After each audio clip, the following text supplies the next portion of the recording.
Hello everyone, welcome to your chemistry classroom. Today in this class we'll discuss the next physical property, that is ionization enthalpy. We'll discuss the property ionization enthalpy of transition elements.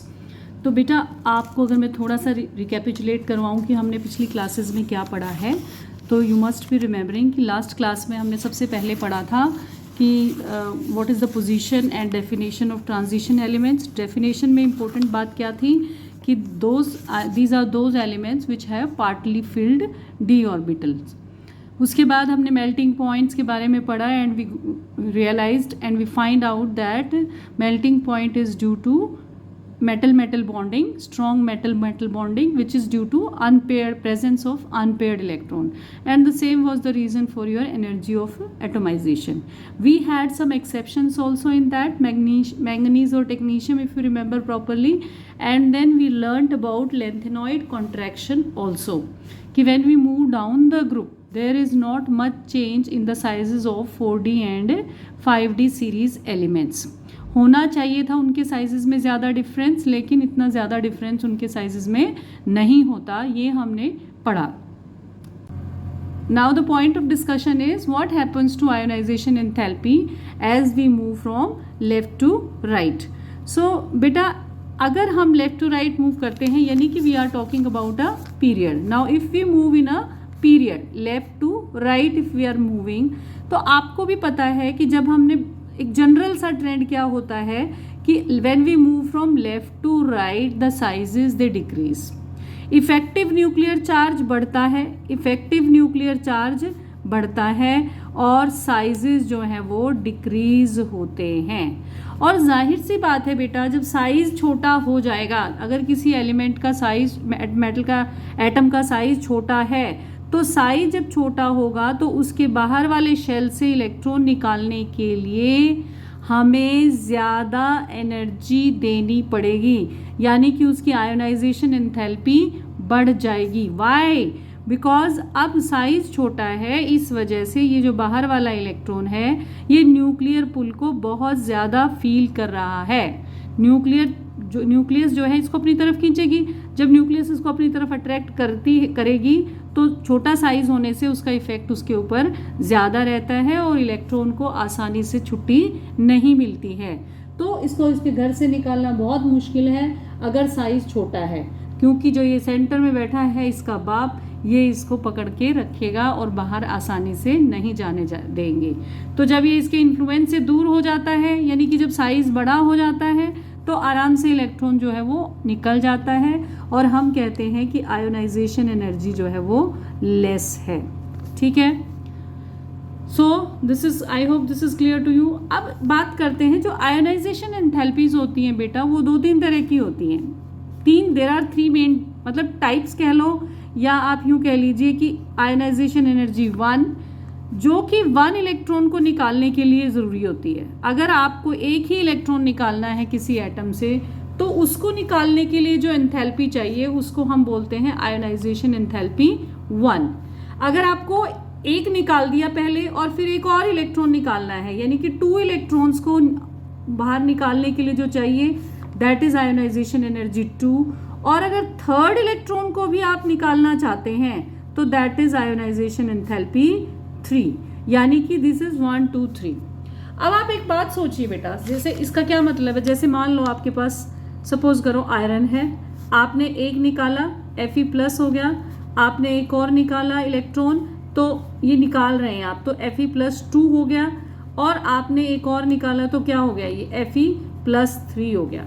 अब हो क्या रहा है बच्चे, अब हो ये रहा है कि हर स्टेप पे जो है पॉजिटिव चार्ज बढ़ता जा रहा है.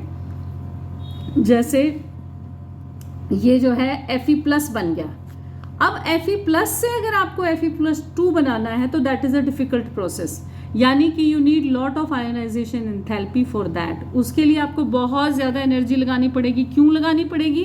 कि अब इसके ऊपर जो है प्लस चार्ज आ गया है, एक तरह से पॉजिटिविटी बढ़ गई है, और न्यूक्लियस जो इलेक्ट्रॉन्स हैं वो और टाइटली इसके साथ बाउंड हो जाएंगे, और टाइटली बाउंड हो जाएंगे. देखो बेटा, इलेक्ट्रॉन्स तो कम हो गए, एक इलेक्ट्रॉन तो आपने निकाल ही दिया, और चार्ज बढ़ गया तो अब जितने इलेक्ट्रॉन बचे हुए हैं यहाँ पर, उनके ऊपर जो है पॉजिटिव चार्ज और न्यूक्लियस, ये टोटल इफेक्ट जो है वो बहुत ज़्यादा लगेगा। तो अब इसके अंदर से इलेक्ट्रॉन निकालना और भी मुश्किल हो गया, क्योंकि इलेक्ट्रॉन्स की संख्या तो हो गई कम, क्योंकि आपने एक इलेक्ट्रॉन निकाल दिया और पॉजिटिव चार्ज बढ़ गया, तो बचे हुए जो इलेक्ट्रॉन है वो और ज़्यादा टाइटली न्यूक्लियस से बाउंड हो जाएंगे।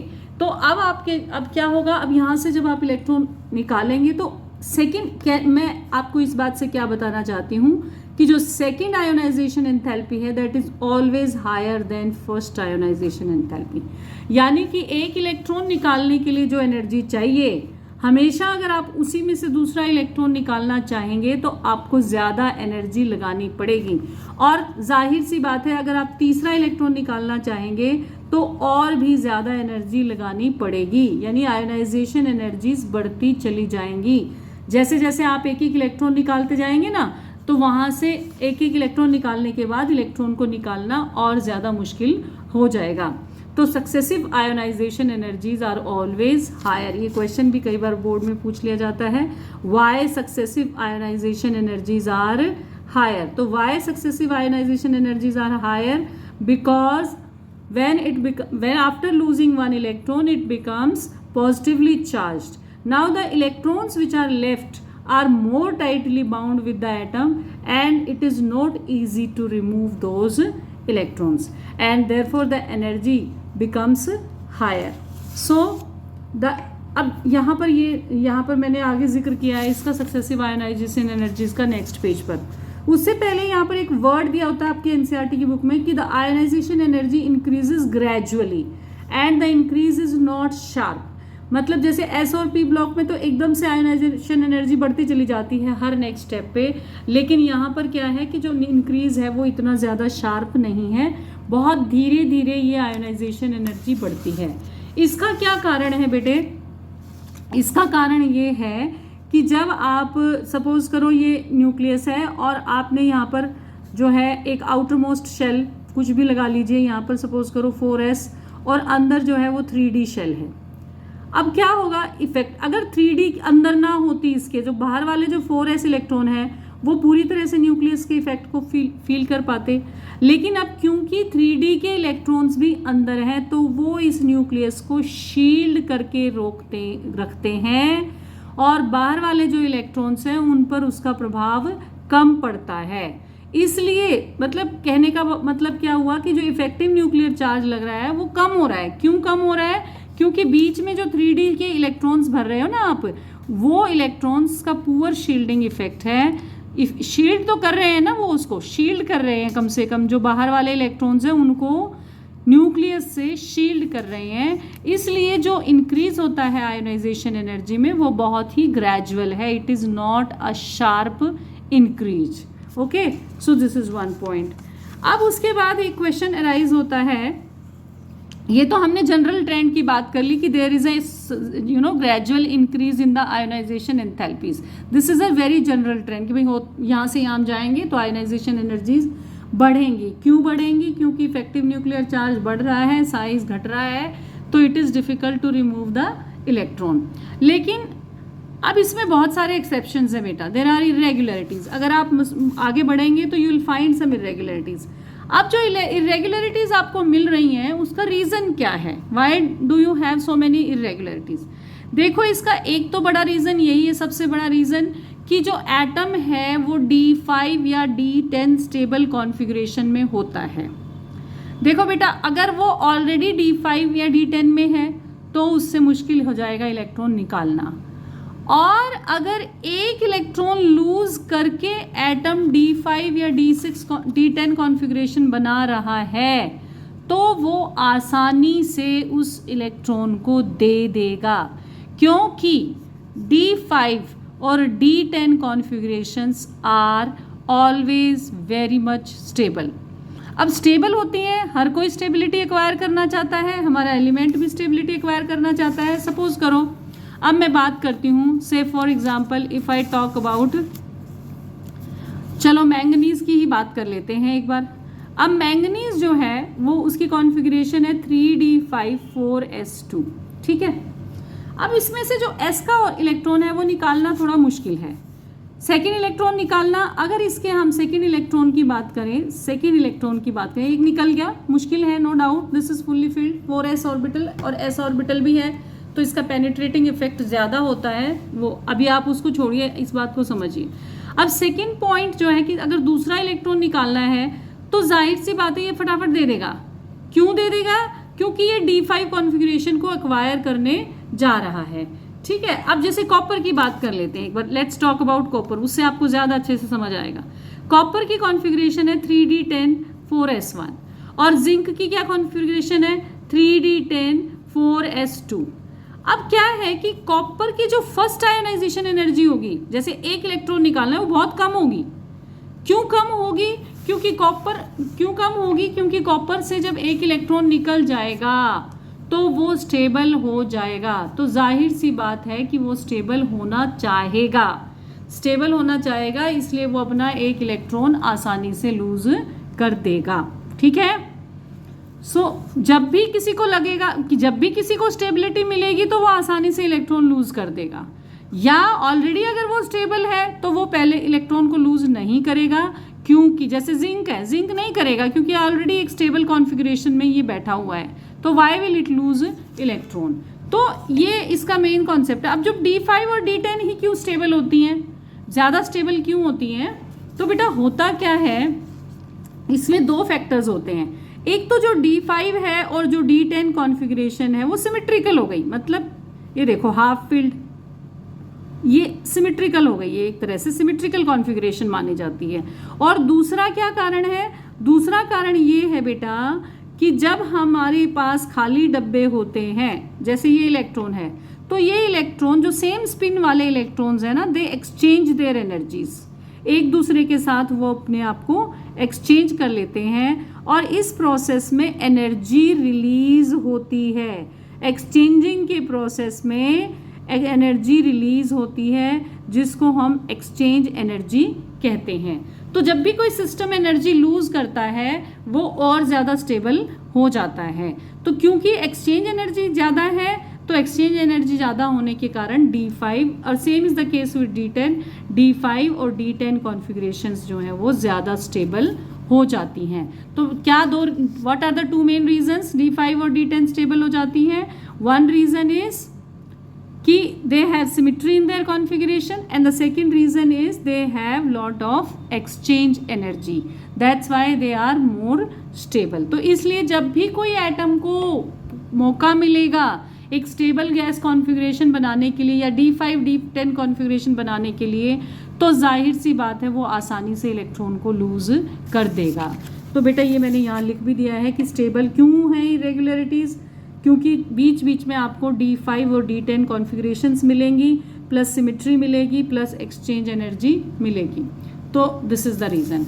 Now let us discuss a few cases. ये आपका मैंने यहाँ लिख दिया था क्या चीज़, first ionization energy, second ionization energy और थर्ड आयोनाइजेशन एनर्जी क्या होती है।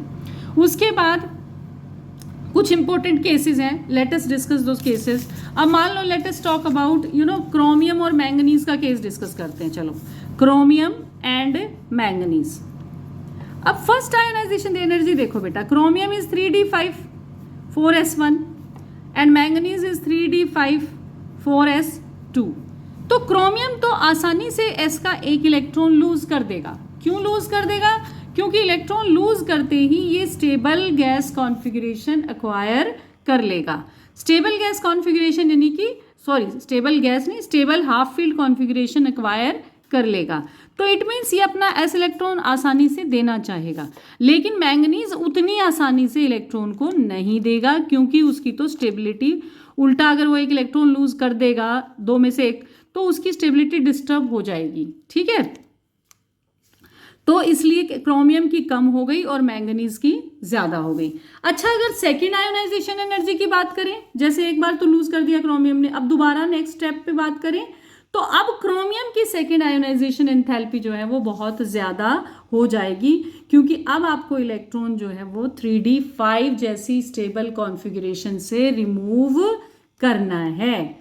तो सेकेंड आयोनाइजेशन एनर्जी अब मैंगनीज की कम हो जाएगी, क्योंकि सेकंड में क्या हो जाएगी इसकी कॉन्फ़िगरेशन, एक इलेक्ट्रॉन रिमूव करने के बाद ये वाली कॉन्फ़िगरेशन हो गई।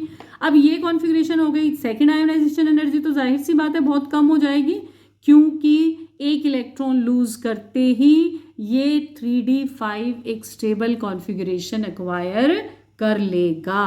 सो आप देखेंगे जो आयोनाइजेशन एनर्जी के 90% क्वेश्चंस हैं वो इसी से निकलते हैं आपके, कि कब किसकी कॉन्फ़िगरेशन जो है वो स्टेबल हो रही है या वो ऑलरेडी स्टेबल है। ओके, नाउ सपोज करो हम कॉपर और जिंक की बात करें, तो कॉपर में क्या है बेटा, अभी समझाया था आपको, कॉपर में क्या है, कॉपर इज 29, तो 29 है तो 3d10 4s1, तो आसानी से एक इलेक्ट्रॉन लूज कर देगा तो ये 3d10 बन जाएगा, और 3d10 बनने के लिए वो आसानी से अपना एक इलेक्ट्रॉन लूज कर देगा, इसलिए वो 3d10 रह जाएगा, और फर्स्ट आयनाइजेशन एनर्जी उसकी कम मानी जाएगी।